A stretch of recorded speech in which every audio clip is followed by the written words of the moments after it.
Hi, this is Sheb. Welcome to the Faith Colloquium podcast. Today, my guest is Alastair Roberts.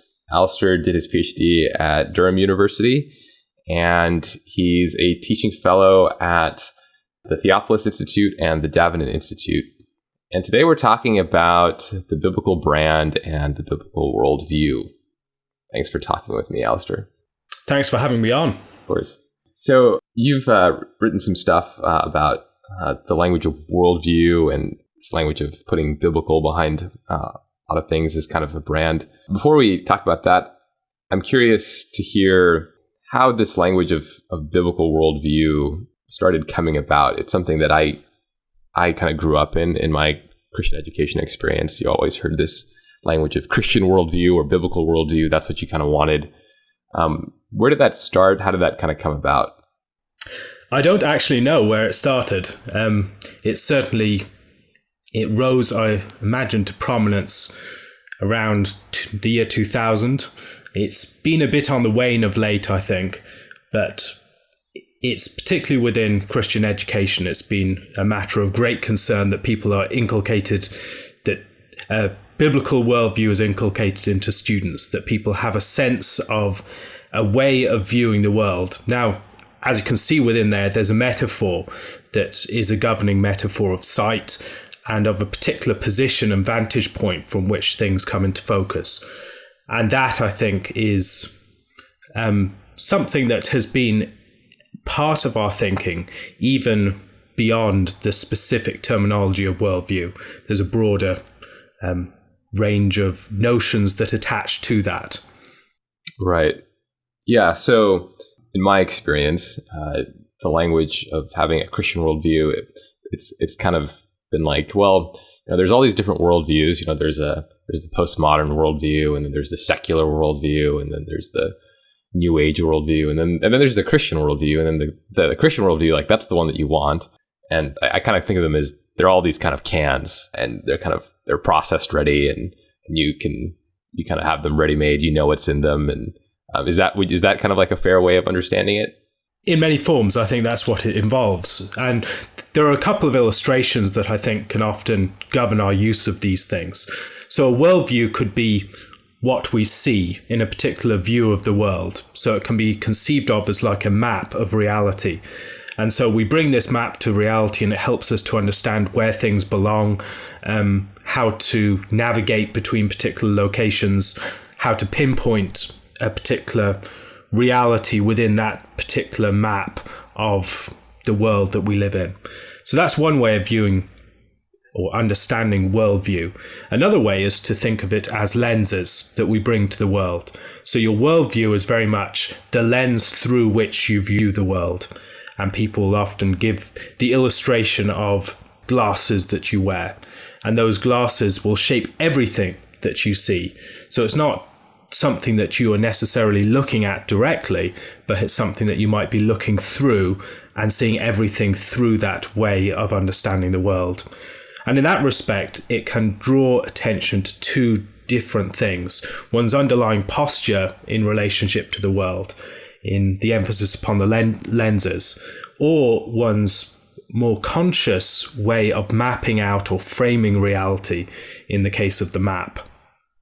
Right. So with this, the image of the lenses, you talk a little bit about Immanuel Kant and how there might be some connection to his philosophy. Could you flesh that out a little bit? Yes. It's the emphasis, I think, in the categories that we bring to reality. And there are different ideologies that are at play at the world, different isms. And often the Christian approach to worldview is a further ism in the world, or it's approached in that way. So you have postmodernism, or you have nihilism, or you have materialism, you have Darwinism, Marxism, all these different isms. And then Christianity presents a different ideological approach to reality. Now, that gives us a sort of a priori approach to reality where we bring these categories that come to bear upon reality, and there's less of a sense of drawing things from reality in a more empirical or experiential manner.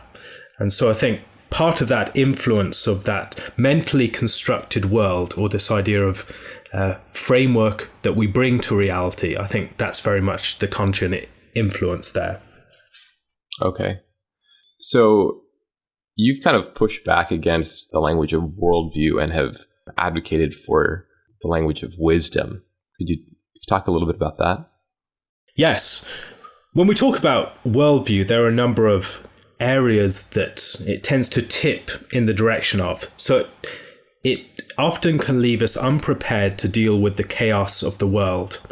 It can often present the fundamental principles of the worldview as the thing that frame everything. But yet, when we engage with reality, it's far more complicated than that.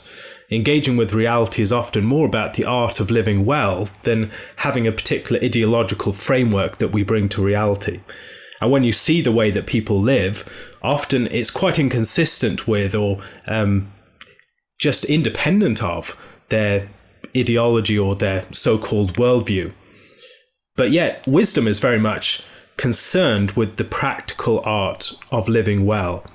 And that's certainly one part of the critique of worldview that we're trying to push forward. This concern for moving beyond just questions of value and ideology and an idea-focused approach to one that's a lot more attentive to what it means to live well, what it means to engage in reality, to respond to reality in a prudent way. And there are other things that might come into view here. So a worldview approach is very much focused upon our minds and the ideas that we hold and the way that ideas have consequences and the way that they play out in various ways within our life and society. But yet, many of the things that shape us most powerfully are not ideas, or at least not primarily ideas. We might think of the automobile or the internet or the structure of our communities online and offline. Those things are profound influences upon us that shape us far more in many respects than any idea. But yet, within a worldview approach, those sorts of things can slip beyond our horizon of awareness because we're so focused upon ideas that we miss the way that we're shaped by reality itself, the sort of world in which we inhabit. And the worldview approach is one that presents the person, the thinker, as spectator. You view the world from a position it's focused upon the eyes, and in many ways, our eyes are organs that are least affected by the world. You can have dazzling light that affects your eyes, but for the most part, there is a distinction between you and the world that's drawn in the act of seeing, an opposition. Whereas when you're engaged in the hurly-burly of reality, it's a lot more complicated than that. And part of what we're trying to capture with wisdom is the biblical view that you find in Proverbs and Ecclesiastes and elsewhere of an engaged form of life, that engaged form of life that's characterized by desire, commitment, loyalty, love, these sorts of virtues that are virtues very much of the chest, as C.S. Lewis talked about, not just of the mind. These are virtues that call for fortitude, loyalty, for commitment, and they're virtues that call you into reality. And as a result, I think we will be more equipped with an understanding of wisdom rather than an understanding that presents us almost as if we were detached spectators, reflecting in a more speculative manner upon the reality in which we inhabit. Because we do inhabit the world, and we have to encounter the world and learn from that engagement with the world. And that also, I think, gives us other ways of moving beyond a worldview approach, which can be, because it's focused upon ideas and the a priori systems that we bring to reality, it can strengthen our sense of an antithesis between Christian and non-Christian ways of viewing the world. So there's a radical opposition between these approaches. But if we foreground the world in which we are engaging and the task of wisdom engaging in that world, there is a stronger sense of a common ground that we enjoy with non-Christians, with people of various faiths, of atheists, and it gives us a deeper appreciation of the ground that we are standing on, that we're not viewing from a great height. We're not viewing as detached spectators. We're viewing as those who are embedded in a reality that is always already created reality. It's a reality that belongs to God, that follows his order. And understood that way, I think, wisdom is speaking of a reality that we have in common with other people. And often we'll find that there is great common ground to be discovered and developed through that appreciation as we speak to non-Christians and say that we can bring light to bear upon this reality, in part because it is a reality that's been created by the God that we worship. And as we read scripture and as we study reality in the light of Christian truth, we will see things that many non-Christians fail to see. Okay. What do you think about this pushback? So, someone might say, well, isn't it important for Christians, that we put a high emphasis on doctrine and theology, that it's important that we believe the right things about God, believe the right things about the Bible. And, if we enter into this world and see, atheists and different non-Christian thinkers and think like, oh, well, we can glean from them too. Doesn't that just kind of relativize the whole thing? Doesn't the Christian have a special place of position? And isn't that why it's so important that we get our theology straight? What do you think about that? Well, it is definitely important that we get our theology straight. What I would be cautious about is an emphasis upon getting our theology straight within a worldview approach can often present our theology very much just as ideas about reality. Whereas I believe when we're talking about doctrine, it's something that must be lived out. It's not just something that we hold in our minds. It's something that is practically embedded within the way that we live. And we're talking about truthful ways of life. And that's one of the things that wisdom does bring to the surface, that wisdom is eminently practical, even though it's based upon, wisdom begins with the fear of the Lord. But there is an understanding that fear of the Lord, that understanding that arises from wisdom, is one that is always embedded within a way of life. But yet often when we focus upon doctrine within a worldview approach, that practical element, I think, can be somewhat obscured. Now, clearly the people who are talking about worldview care very much about practical living. The question is whether the system that they're working within can help them to understand and to speak as forthrightly, clearly, and firmly about the practical nature of truth. Now, beyond that, I think there's an understanding of the danger of non-Christian thought. And the worldview approach has been very concerned and driven by that in part. It's been concerned to recognize non-Christian presuppositions that animate particular approaches, whatever that is. And there are benefits to that. There are benefits of understanding the genealogy of particular ideas. But often there's a sort of unhealthy immune reaction that is expressed within those worldview approaches that sees systems of thought as arising in a coherentist manner from their fundamental axioms or presuppositions, and they derive entirely from that. So if there is a faulty presupposition at root, then everything else is corrupt or compromised. Now, I don't think that that's a helpful way of viewing the way that people think. I don't think that that is a good model for our thinking processes. Often people's thinking processes can be a lot less consistent than that, a lot more muddled, and understanding that, I think, is something that a worldview approach has never been best positioned to do. When we're dealing with people in the world, often their thought is at once deeply antagonistic to Christian truth, but also inescapably presuming and acting on the basis of Christian reality. Now, what I would hope that we'd develop, rather than a worldview approach that can be very much emphasizing the integrity and purity of our systems that have to be hermetically sealed from opposing influences. I would like to see us develop what I think of as a thick skin.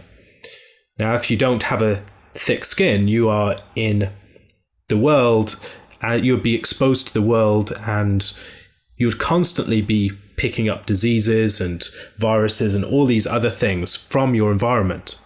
Our skin is a barrier that preserves us from being in constant immune reaction against the world, or from needing to quarantine ourselves from the world, or to be in a position where we have to sterilize our entire environment. And often I think Christians have fallen into one of those approaches, and worldview is an expression often of that antagonistic posture towards reality that is very much based upon a sort of immune reaction. Now, what we have in wisdom, I think, is something that can forge a lot of common ground with people from different backgrounds. When you look at the biblical tradition of wisdom, Solomon and other writers of the wisdom literature were not the only people doing that sort of work, nor were they doing it in abstraction from everyone else who was studying wisdom within the Near East. There were a number of other people who were exploring reality in much the same way and recognizing the similarities and connections, that they're all studying that same reality and drawing often very similar conclusions or recognizing similar patterns within God's world. And I think as we read non-Christian thought, if we come to non-Christian thought with a strong sense of the founding truths and practices of the Christian faith, we will have a sort of thick skin. Now, with a thick skin, you can go into non-sterile environments and you can discriminate in a discriminating fashion. You can pick up things that are good to be assimilated into you to eat. There are ways in which you can prepare those things so that they are washed and peeled and all these things to make sure that they do not infect you. But there's a recognition of engagement in a reality that is not intellectually pure, is not intellectually sterile, but yet at the same time can be a place where we can find common ground, where we can find insight into reality that we can draw upon. And often what you'll see within the worldview approaches is that this has in fact taken place, that people have been drawing from non-Christian thinkers. But those thinkers have been there's often an approach of either baptizing non-Christian thinkers and not being sufficiently critical, or of polarized opposition to non-Christian thinkers on account of their compromised assumptions and presuppositions. But yet with a wisdom approach, I think we can be more discriminating and critical in welcoming those things that are good, and also recognizing that even in these good approaches, there is a genealogy of thought there. There is context of thought, the way that it has arisen from particular social and cultural conditions, all these sorts of things that we need to be aware of and alert to how that may have shaped that way of engaging in reality in unhelpful or distorting ways that we need to be alert to. And I'm not sure that a worldview approach is sufficiently capable of giving people that discriminating yet receptive engagement of opposing viewpoints. Yeah, that's helpful. Could you give an example of a Christian interacting with an idea where it's helpful to know the genealogy, and those genealogy maybe come from very, very explicitly anti-Christian places, and the Christian might want to resist those ideas, or a Christian recognizing that, this idea maybe comes from non-Christian sources, but it's something that we can wash and kind of peel and kind of welcome in. We might think of just the Christian philosophical tradition that has drawn very deeply upon Greek and Latin sources over the course of its history. Now, to do that, there is a recognition that there are oppositions between Christian thought and thought that has arisen within pagan environments. So we might think of Tertullian's statement about what does Athens have to do with Jerusalem.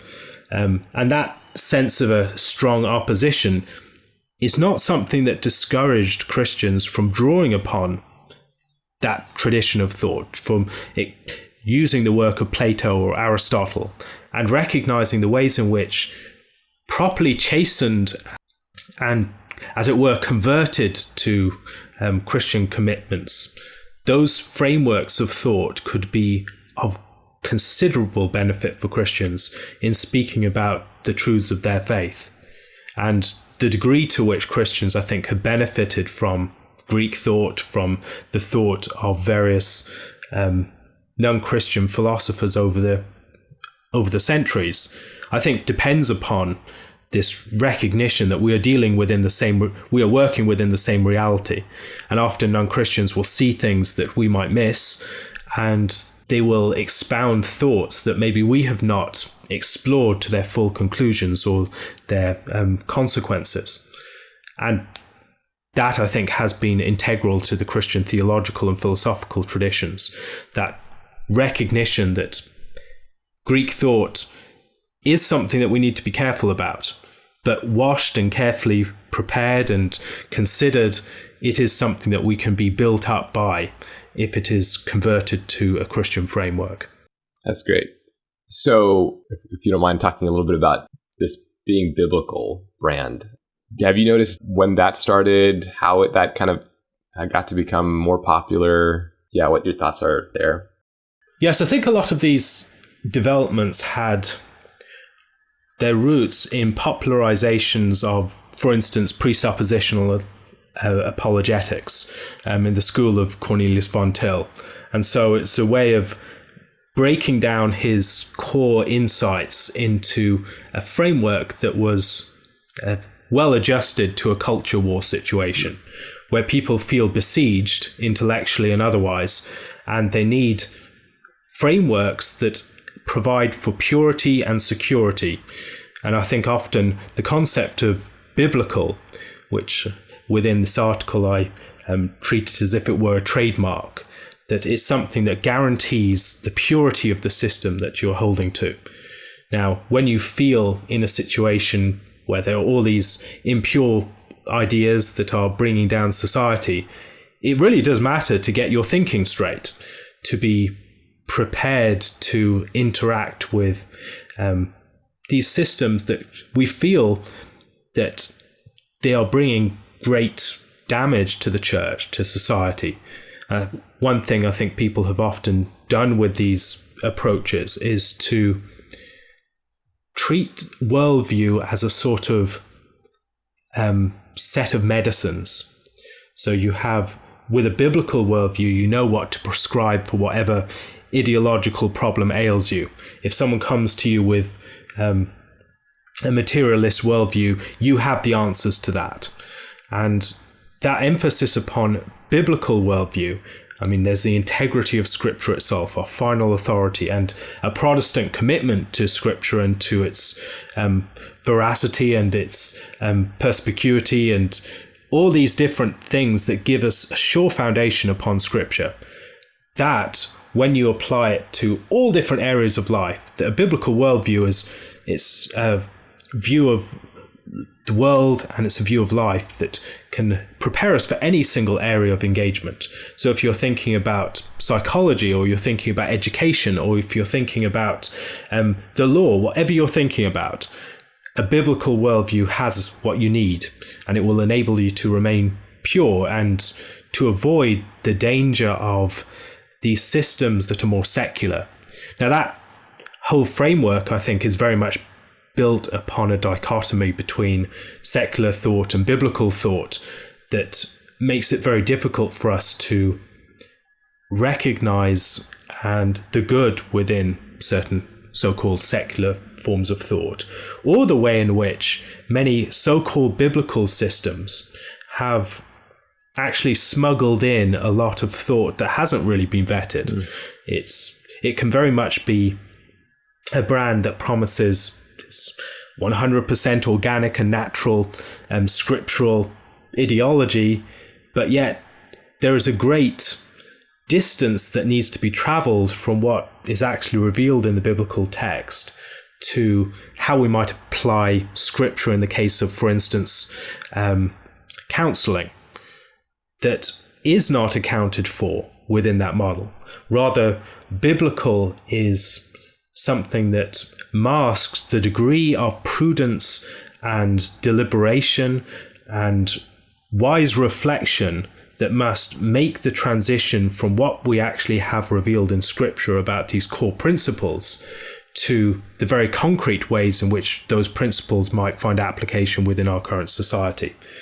And that masking of that process and that promising almost to instantly make wise the simple, I think is one of the problems of it. Wisdom does not have that same promise of shortcuts. In the book of Proverbs and elsewhere, we see very clearly that the simpleton is called to pursue wisdom. And the pursuit of wisdom is a lifelong process. You don't just download a system that will give you all the answers that you need, but rather you need to be engaged very carefully. And when we're dealing with scripture, it's the same. That to be biblical is not just something that we can... you can't read the scripture and instantly become biblical. Rather, there's a great deal of reflection and meditation upon scripture and application of prudence and recognizing the particular parameters of the situations into which we're acting that must intermediate between the authoritative text and the practical outworking of that within our contexts.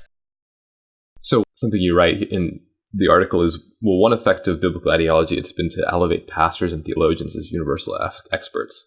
If all truth is biblical, then the Bible experts are the universal experts. We should look to them for psychology, politics, economics, etc. Can you just talk a little bit more about that? Why is that a big deal? Why is that a problem? Yes, I think it's a big problem in part because one of the effects of a worldview approach is to lead to distrust of any systems that aren't pure. So if people have imbibed some sort of fundamental, one of these supposed axioms that underlies absolutely everything of their worldview system, it's corrupt at the base. And so there's no way in which we can really compromise with that. And that leads to, I think, a very clear sense of polarization with these other systems. Antithesis was a very key word within the approach of Cornelius von Til, for instance. Now, he had a more nuanced way of approaching that, but still problematic, I think.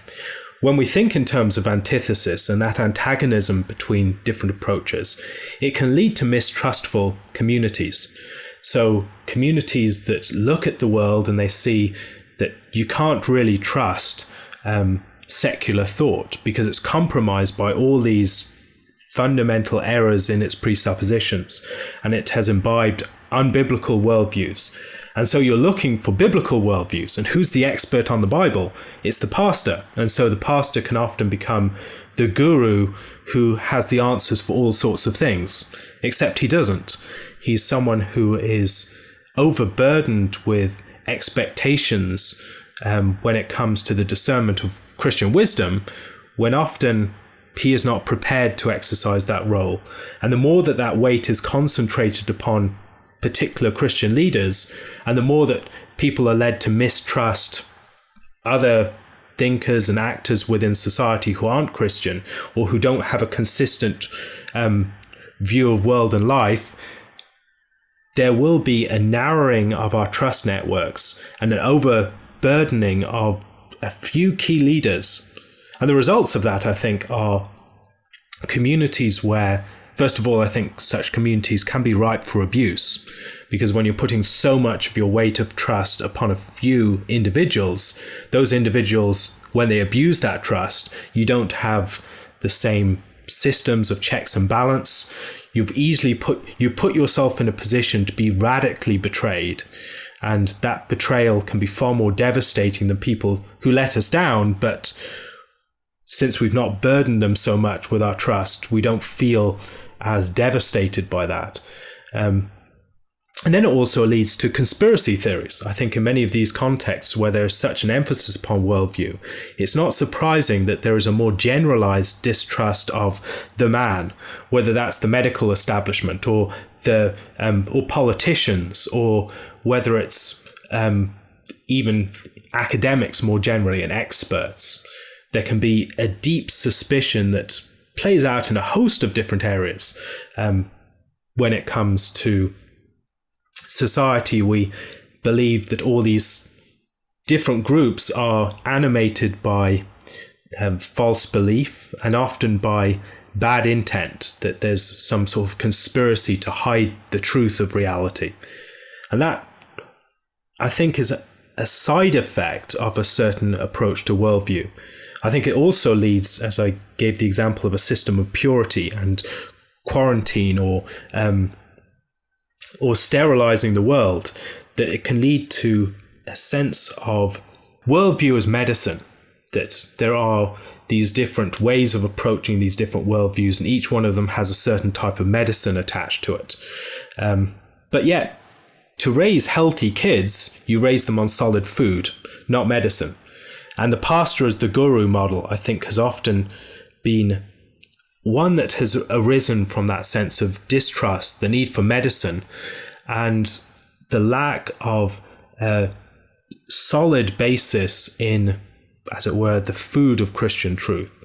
And recognizing that we can draw upon these other systems out, these other ways of viewing the world out there, if we do so in a discriminating way that is based upon true health. That doesn't mean we don't ever need medicine, that we don't ever need specific responses to false approaches to reality and ideologies. But it does mean that if that is our fundamental way of approaching things, we will be focused upon ideology, we will be focused upon experts in those ideologies, and that will particularly concentrate upon pastors, because they are the experts in the Bible, and if we want a biblical worldview, then they are the one-stop shop of that sort of thing. And I think there are real problems there. So maybe the last question I'll ask you is, don't we want to do biblical parenting and biblical politics and biblical business? Shouldn't we always run our practices through the Bible? Isn't it disrespectful to say, well, the Bible is not a one-stop shop for this, or the pastor is not a one-stop shop for this? Doesn't the Bible have things to say about every area of life? And so whether it's parenting or business or whatever, shouldn't we just go to the Bible and let that tell us, well, what does biblical parenting look like? Well, I think we should go to the Bible. The majority of my work is actually helping people to read the Bible more deeply, because that's really what animates me more than anything else. This sort of topic is something that arises out of my commitment to Scripture, and my concern that as we put weight upon Scripture in unhealthy ways, it can lead to us to distrust Scripture in the long term. So people who've been told that all these different systems are biblical, that they come with the biblical seal of approval attached to biblical trademark, as it were, and then they feel let down by these things. What are they going to blame? Well, many will blame false teachers, rightly, but a number of others will just lose faith in Scripture. And that really does concern me. There can be a certain sort of marketing behind this that presents people with the safety and security of a system where everything's locked in place, everything's very clear. But it isn't actually, because the movement from biblical principles to practical application is one that requires a great deal of wisdom. And often the things that are disguised by that biblical word, the word biblical, is the fact that there has been a lot intermediating between actual reflection upon the biblical text and how this is applied within society. And it might be helpful here to think about the basic ethical distinction between the good and the right at this point. So I know that it is good for me to be hospitable, but that does not necessarily mean that or translate into it being right for me to let everyone who comes to my house stay for as long as they want. There are ways in which the good must be brought into the realm of the right through far more discrimination and prudence and reflection and deliberation. And often if we short circuit that, if we present the biblical principles alone as sufficient to answer those questions, I think we have real problems. That doesn't mean that the scripture doesn't speak to those questions or that the scripture doesn't give us what we need. The scripture gives us what we need, but it gives what we need to people who are expected to be using their minds. They're expecting to be using their faculties of reason and deliberation to bring these things into connection to reality. And so when we're thinking about politics, we do not have a system of politics given to us in the Bible. There is no biblical politics as such. There are, however, a host of principles within Scripture that have direct and manifest bearing upon our politics. But those must be reasoned about. They must be deliberated upon, and we must think about how do those come to bear upon our particular political challenges within our context? How can we make the transition from recognizing, for instance, the good of a society where everyone sits under his own vine and fig tree to the ways that we run companies or the ways that we view property? These are all things that require considerable wisdom, and there's not necessarily one biblical answer to that, but there are many ways of responding to a great set of biblical principles that should inform these areas of practice.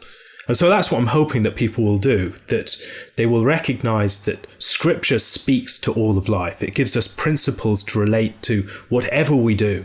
And Scripture is actually far more powerful than many people have realized within a worldview approach, where you often have a set of prescriptions. This can often be a more legalistic approach.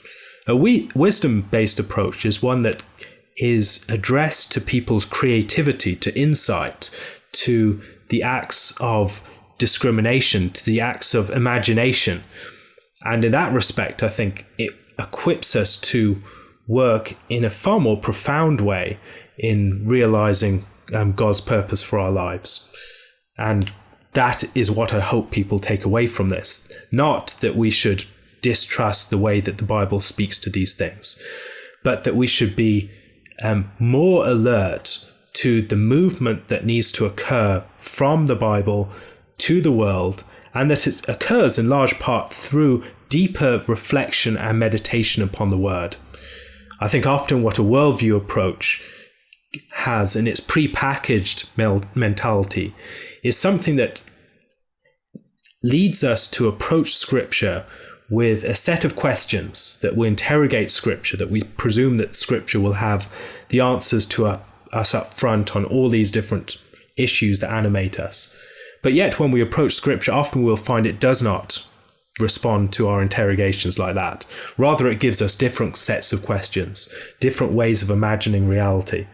And that is something that I think enables us to, in one way, view the world in a different respect, but it also gives us the means to act in a far more creative, imaginative, and novel way, where we're not just repeating patterns that we've been given as a sort of script from the text, but rather we're recognizing ways in which these fundamental principles can be brought through the process of reflection upon those principles and then deliberation upon practical measures into an intense and deeply engaged form of it bites with reality. It connects with our world in a far more real way. It's not just a model that we're trying to impose upon reality, but it's something that we're knitting into the very fabric of our lives, and something that becomes integral to not just a perspective upon reality, but it's the art of living well. And that is developed from these biblical principles and the movement of wisdom, which Scripture trains us within, into the practical art of living. Thank you for that. Thank you, Alastair. Thank you. We hope you enjoyed this episode.